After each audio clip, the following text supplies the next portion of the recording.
ఈ జిల్లాలో అడుగుపెట్టినప్పుడు మీ ఆనందోత్సవాలతోటి కాంగ్రెస్ పార్టీ యావత్తు ఆయనకి స్వాగతం పలికి గత 30 సంవత్సరాలుగా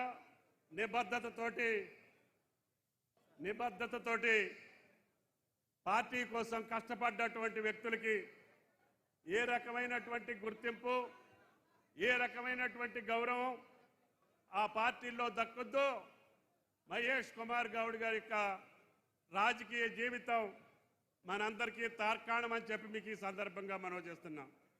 విద్యార్థి నాయకుడి దగ్గర నుంచి అదేవిధంగా యువజన కాంగ్రెస్ నాయకుడిగా అనేక పదవుల్లో రాణించి సమన్వయం చేసుకుంటూ అధికారం ఉన్నా లేకపోయినా కాంగ్రెస్ పార్టీ నియమావళి కట్టుబడి కాంగ్రెస్ పార్టీకి సహకరించి కాంగ్రెస్ పార్టీ అభివృద్ధి కోసం, కాంగ్రెస్ పార్టీని అధికారంలోకి తీసుకురావడం కోసం ఎన్ని అవకాశాలు దారవిడుచుకున్నా మొక్కవోని ధైర్యంతో ఆయన పార్టీ కోసం కష్టపడ్డటువంటి తీరు ఈనాడు పార్టీలోకి అధికారంలోకి తీసుకురావడం కోసం ఆనాటి పిసిసి అధ్యక్షులుగా ఉన్నటువంటి రేవంత్ రెడ్డి గారి నాయకత్వాన వర్కింగ్ ప్రెసిడెంట్గా ఉండి ఎన్నికల్ని సమన్వయం చేసి రాష్ట్రంలో కాంగ్రెస్ పార్టీని అధికారంలోకి తీసుకురావడానికి ప్రధాన భూమికని పోషించినటువంటి మహేష్ కుమార్ గౌడ్ గారికి కాంగ్రెస్ పార్టీ అగ్రనాయకురాలు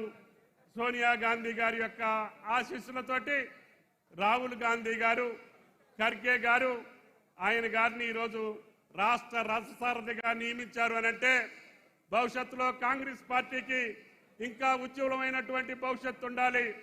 అధికారంలోకి వచ్చినటువంటి ప్రభుత్వాన్ని సమన్వయం చేసుకుంటూ కష్టపడ్డటువంటి కార్యకర్తలను సమన్వయం చేసుకుంటూ జోడు గుర్రాల్లాగా కాంగ్రెస్ పార్టీని మళ్ళీ అధికారంలోకి తీసుకురావడం కోసం మహేష్ కుమార్ గౌడ్ గారే సరైనటువంటి అభ్యర్థి అని ఆలోచించి ఈ రాష్ట్ర అధినేతగా మహేష్ కుమార్ గౌడ్ గారిని రాష్ట్ర అధ్యక్షులుగా నియమించారు. ఆయన యొక్క ఆదేశానుసారం రాష్ట్ర ప్రభుత్వం పార్టీ నియమావళికి అనుగుణంగా పార్టీ అగ్రనాయకత్వం ఇచ్చినటువంటి మాటలను తూచా తప్పకుండా అమలు చేస్తూ తెలంగాణ ప్రజల యొక్క ఆలోచనలకు అనుగుణంగా, అవసరాలకు అనుగుణంగా అధికారంలోకి వచ్చేటప్పుడు మనం రాష్ట్ర ప్రజలకు ఏం చెప్పామో వాటిని పూర్తి చేసుకుంటూనే కాంగ్రెస్ పార్టీని బలోపేతం చేసి ఒక తిరుగులేని శక్తిగా తెలంగాణలో కాంగ్రెస్ పార్టీని నిలపడం కోసం మహేష్ కుమార్ గౌడ్ గారికి ఈ రాష్ట్ర ప్రజలందరూ, కాంగ్రెస్ పార్టీ కార్యకర్తలందరూ ఆయనకి శక్తినివ్వాలని చెప్పి ఈ సందర్భంగా విజ్ఞప్తి చేస్తూ రైతాంగ జిల్లా అయినటువంటి నిజామాబాద్ జిల్లాకి ఈనాడు కాంగ్రెస్ ప్రభుత్వం అత్యధిక ప్రాధాన్యత రైతాంగ లోకానికి ఇచ్చింది.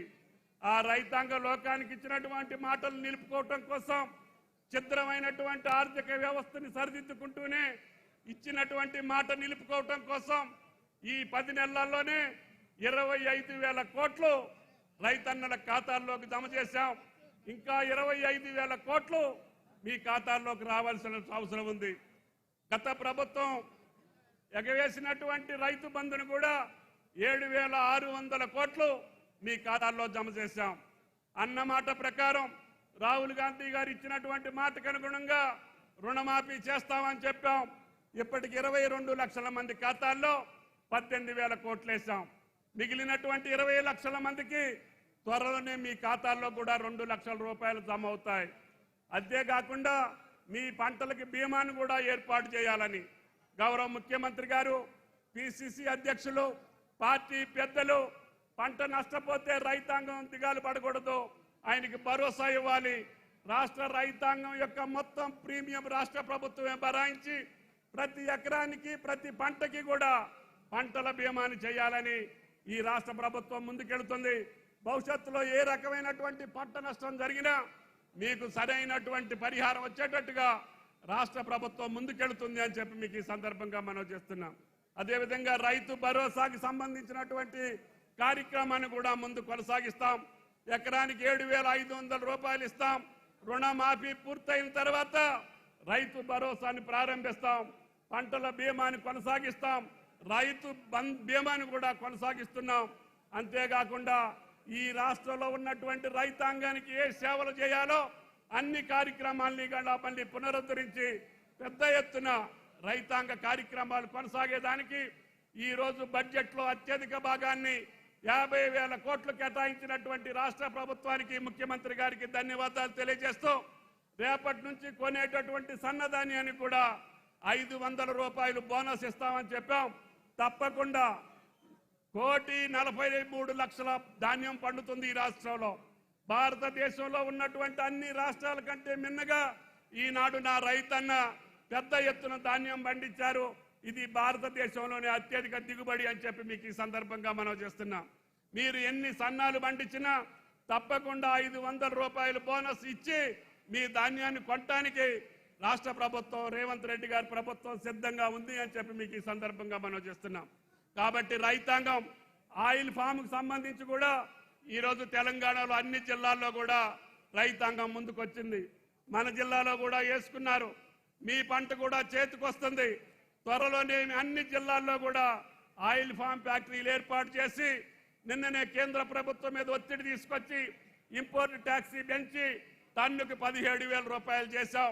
భవిష్యత్తులో టన్నుకి 20,000 రూపాయలు వచ్చేదాకా కేంద్ర ప్రభుత్వం మీద ఒత్తిడి తీసుకొచ్చి పామ్ ఆయిల్ పంటకి సంబంధించినటువంటి తెలంగాణ రాష్ట్రాన్ని అగ్రగామిగా ఉంచడానికి మీ మనిషిగా నేను ప్రయత్నం చేస్తానని చెప్పి విజ్ఞప్తి చేస్తూ ఈనాడు జిల్లాకు వచ్చినటువంటి పిసిసి అధ్యక్షులు మీ అభిమాన నాయకులు మహేష్ కుమార్ గౌడ్ గారికి ఘన స్వాగతం పలికినటువంటి కాంగ్రెస్ కార్యకర్తలకి వాళ్ళ మనోభావాలకు తగ్గట్టుగా వాళ్ళ ఆలోచనలకు తగ్గట్టుగా పార్టీని నడుపుతారని ఆ శక్తిని ఆ భగవంతుడు ఆయన కలిగించాలని చెప్పి ప్రార్థిస్తూ సెలవు తీసుకుంటున్నా. జై కాంగ్రెస్.